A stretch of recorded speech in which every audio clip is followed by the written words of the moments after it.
This is an update to a project that I did last year to mount my tire pressure monitoring system in a little custom console that fits in the overhead part of the cab between the two sun visors. The problem I had is I had to lean over like this to be able to read the display. When I was in the setting position, I couldn't see the display because of the angle of the LCD.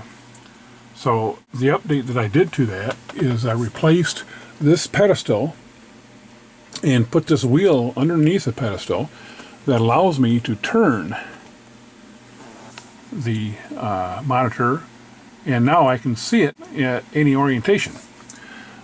Now what I did with this is I made this new pedestal out of corian, the same stuff that I made the base out of. And what I ended up doing is having this sandwich several pieces together to build it up enough so that it was the right size.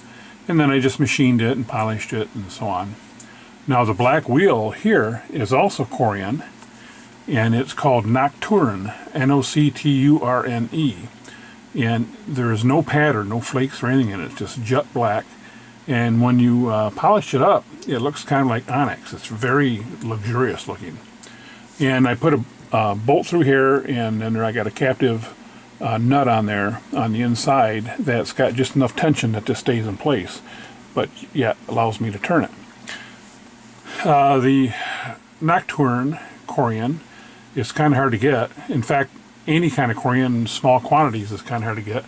Where I've been buying it is on eBay, because a lot of times you have kitchen shops and things like that sell, the sink cutouts and those kind of things, which are great for these kind of projects. And it's 10-20 bucks, it's not really that expensive. Now, the reason I had to go to a different pedestal here is if I turned it before, it would turn on this plane instead of flat, and then if that happened when I turned it, it would look cockeyed like that when it turned this way. So I had to put a little pedestal there with a wedge to get this to be flat, and now I can turn it.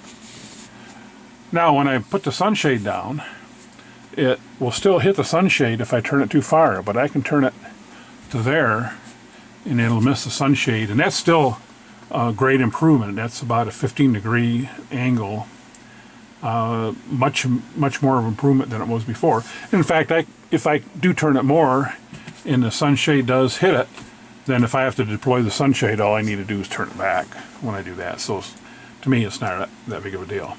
Now, this video is not going to include any of the construction details.